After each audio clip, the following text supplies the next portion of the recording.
तो मत करो स्क्रॉल इंस्टाग्राम की रील, आगे चैनल मैथ्स का फिर से एक और शानदार सवाल के साथ हम आए। तो सम क्या है देखते हैं। कह रहा है ABCD is a rectangle.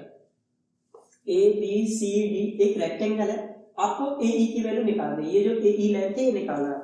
Video को पॉज करो, एक बार क्वेश्चन को खुद से जरूर सॉल्व करना। अगर आपसे आंसर हो जाता है तो जो आंसर आपका आता है उसको कमेंट बॉक्स में लिखो, फिर उसके बाद आप लोग सॉल्यूशन देखो। तो मैं सॉल्व कर रहा हूं। अच्छा, ABCD रेक्टेंगल है, तो आपको पता होगा कि जो रेक्टेंगल होता है उसके इंटीरियर एंगल 90 डिग्री होते हैं। तो यहाँ पर ये जो एंगल होगा ये 90 डिग्री का होगा। हाँ जी सर, होगा 90 डिग्री का। तो आप यहाँ पर ये वाला ट्रायंगल देख पा रहे हैं क्या सभी के सभी? ये ABC वाला ट्रायंगल, यहाँ मैंने अलग निकाल दिया ABC। ये 4 है, ये 3 है, ये 4 और ये 3। यहाँ पर 90 डिग्री का एंगल। मैं आपसे कहूँ हाइपोटेनस निकालो, तो आप सभी निकाल सकते होंगे हाइपोटेनस। क्यों निकाल सकते हैं? बिकॉज यहाँ पर राइट एंगल ट्रायंगल कर रहा है, हम PCD लगा सकते हैं। तो मैं कह रहा हूँ एक ट्रायंगल ABC यूजिंग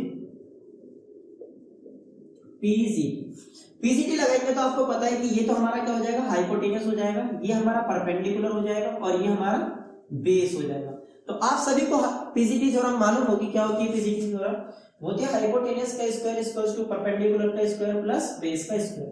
तो हाइपोटेनस क्या हमारा AC, तो इधर आएगा हमारा AC square equals to perpendicular कितना हमारा, परपेंडिकुलर हमारा 3, तो इधर आएगा 3 का स्क्वायर प्लस बेस कितना हमारा, बेस की वैल्यू 4, तो इधर आएगा 4 का स्क्वायर। तो AC स्क्वायर इक्वल्स टू 3 का स्क्वायर क्या हो जाएगा 9 प्लस 4 का स्क्वायर कितना हो जाएगा 16। जो कि बोलो जमा कर दीजिए। तो देखो AC की वैल्यू कितनी आ जाएगी, ये AC स्क्वायर है, इधर जाएगा तो ये रूट हो जाएगा, 9 प्लस 16 हो जाएगा 25। तो AC की वैल्यू हो जाएगी स्क्वायर रूट ऑफ 25 कितना होता है सर, 5 होता है। जल्दी से लिख दो। ठीक है सर, लिख दिया। AC की वैल्यू कितनी आ गई 5, यानी कि ये वाली लेंथ हमारे पास कितने आ गई 5, सॉरी क्या आ गई यहाँ पर 5। हाँ जी सर, ये 4 ये 3 ये 5। ठीक है सर, ये वाला एंगल कितना दे रखा है हमको 2 अल्फा दे रखा है। ठीक है। अच्छा, आपको यहाँ पर ये 2 अल्फा दे रखा है, ये 4 है, ये 3 है, ये 5 है। मैं आपसे cos 2 अल्फा की वैल्यू पूछूं तो आप सभी जानते हैं, 10th क्लास में आप सभी पढ़ चुके होंगे। हाँ जी बिल्कुल सर, हम पढ़ के आए हैं। cos 2 अल्फा आपको पता है कि जो cos होता है ना, मैं यहाँ पर ये छोटी सी बात बता देता हूँ, पता ही होगा वैसे आप सभी को। यहाँ पर P B P H H B आपको पता है यहाँ पर क्या होता है cos। तो cos क्या होता है, बेस अपॉन में हाइपोटेनस। क्या होता है, बेस अपॉन में हाइपोटेनस। तो आपको एक बात और पता होगी क्या, कि जो एंगल होता है जो 2 अल्फा है, ये किस किस के बीच में बनता है, ये बनता है बेस और हाइपोटेनस के बीच में। तो ये अगर हाइपोटेनस, आपको पता है कि angle lies between base and hypotenuse does not change. तो जो 2 अल्फा है तो ये बेस हो जाएगा और ये क्या हो जाएगा, हाइपोटेनस हो जाएगा। तो बेस कितना है हमारा, बेस है हमारा 4 और हाइपोटेनस की वैल्यू कितनी है 5। तो यहां से cos 2 अल्फा की वैल्यू आ जाएगी 4/5। सर बात समझ में आती है? तक बिल्कुल समझ में आती है। cos 2 अल्फा की वैल्यू आ जाएगी 4/5। सर हमें तो AE निकालना है, बिल्कुल हमें ये निकालना है। वीडियो पॉज करो, यहां तक नोट कर लो बस। तो आगे देखते हैं। cos 2 अल्फा की वैल्यू आ रही है 4/5। हमें cos 2 अल्फा की वैल्यू नहीं चाहिए, हमें अल्फा की वैल्यू नहीं चाहिए, हमें तो AE की वैल्यू चाहिए। हाँ जी सर, हमें AE की वैल्यू चाहिए। क्या आप सभी को ये बातें पता है कि cos 2 अल्फा का फॉर्मूला होता है हमारे पास, एक होता है 2 cos स्क्वायर अल्फा माइनस 1, एक होता है 1 माइनस 2 sin स्क्वायर अल्फा, एक होता है हमारे पास cos square alpha minus sin square alpha, एक होता है 1 minus tan square alpha upon में 1 प्लस tan स्क्वायर अल्फा। ये फॉर्मूला होता है हमारे पास cos 2 अल्फा के। और भी फॉर्मूला आप लिख सकते हैं, ऐसी कोई बात नहीं है। cos 2 अल्फा के फॉर्मूला होते हैं। तो यहां पर मैं ये वाला फॉर्मूला यूज कर दे रहा हूं। हाँ जी सर, आप ये वाला यूज कर दो।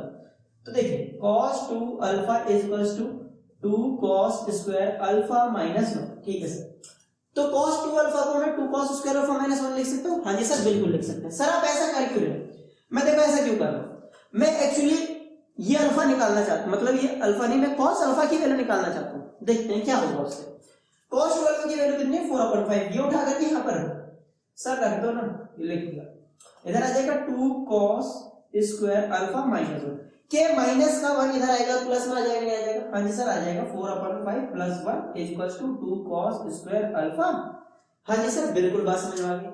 नीचे क्या लेंगे 1, सर 1 लो तो एलसीएम लेंगे, क्या आएगा 5 के टेबल 5, 1 बार पे 1 से ऊपर मल्टीप्लाई करेंगे कितना आएगा 4, और 1 के टेबल 5 बार पे 5 को ऊपर मल्टीप्लाई करेंगे कितना आएगा 5, इधर आ जाएगा 2 cos स्क्वायर अल्फा। 4 और 5 कितना होता है 9 अपॉन में 5 is equals to 2 cos square alpha.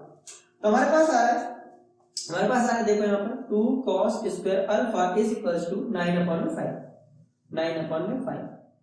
ठीक है सर, ये आ गया 9/5। ये 2 मल्टीप्लाई में इधर जाएगा तो डिवाइड में, cos square alpha is equals to 9/5, ये मल्टीप्लाई से इधर आ जाएगा डिवाइड में, लेकिन डिनोमिनेटर से क्या हो जाएगा, मल्टीप्लाई। तो cos square alpha is equals to आएगा 9/10। सर यहाँ तक बात समझ में आ गई? हाँ जी आ गई। तो cos अल्फा की जो वैल्यू आ जाएगी वो आ जाएगी √9/10। एक बार मैं चेक कर लेता हूँ रिकॉर्डिंग में आ रहा है कि नहीं आ रहा। ये वाला पार्ट नहीं आ रहा है रिकॉर्डिंग में, मैं इसको हटा के ऊपर लिख देता हूँ। तो यहाँ पर देख लीजिए, cos square alpha is equals to 9/10। यहां से हमारे पास cos अल्फा की वैल्यू आ जाएगी √9/10। 9 का स्क्वायर रूट क्या होता है सर? 3। तो cos अल्फा की वैल्यू आएगी 3/√10। सर क्या यहाँ पर हम प्लस माइनस लगाएंगे? नहीं लगाएंगे। क्यों नहीं लगाएंगे सर? हम यहाँ पर लेंथ की बात कर रहे हैं और लेंथ नेगेटिव नहीं होती है। तो cos अल्फा की वैल्यू आ रही है √3/√10। एक बार वीडियो को पॉज करो और यहाँ तक नोट करो। देखिए क्या आ रहा है, cos alpha is equal to आ रहा है 3/√10। ठीक है सर। अच्छा, cos अल्फा 3/√10 आ रहा है, चेक करते हैं cos अल्फा आएगा सर। cos अल्फा 3/√10 आता है? नहीं, cos अल्फा होगा हमारा बेस अपॉन में हाइपोटेन्यूस। इस अल्फा के लिए मैंने आपसे अभी एक बात बोली थी, angle lies between base and hypotenuse. तो ये जो अल्फा है यहाँ पर 90 डिग्री का एंगल है, तो AE हमारा क्या है? AE हमारा हाइपोटेन्यूस है। AE क्या है हमारा? हाइपोटेन्यूस है। अच्छा, मैंने बोला था angle lies between base and hypotenuse. Hypotenuse does not change, hypotenuse तो चेंज होगा नहीं। तो AD क्या है हमारा? बेस है। तो ध्यान से समझते हैं, AD हमारा बेस है, तो यानी आएगा AD अपॉन में हाइपोटेन्यूस क्या है हमारा? AE। ठीक है सर। अच्छा, cos अल्फा की वैल्यू AD अपॉन में AE और cos अल्फा की वैल्यू 3/√10। सर इसका मतलब क्या है? समझते हैं, कंपेयर करते हैं। cos alpha is equals to ये और cos alpha is equals to ये, तो ये दोनों क्वांटिटी बराबर होगी, यानी कि 3/√10 is equals to AD upon में AE। हाँ जी सर, बिल्कुल बात समझ में आती है। AD की वैल्यू कितनी? देखिए ये वाली वैल्यू कितनी है? BC की वैल्यू कितनी है? 3। तो आपको पता है opposite side of rectangle are equal, तो ये 3 है, तो ये भी कितना आएगा? 3 आएगा। तो AD की वैल्यू कितनी है यहाँ पर? 3 है, तो हमारे पास कितना आएगा? 3/√10 इज इक्वल्स टू यहाँ पर आएगा 3/में AE। अब क्या करिए, ये 3 से 3 कैंसिल हो गया, क्रॉस मल्टीप्लाई करेंगे आप, हमारे पास आएगा 1/√10 इज इक्वल्स टू 1/में AE।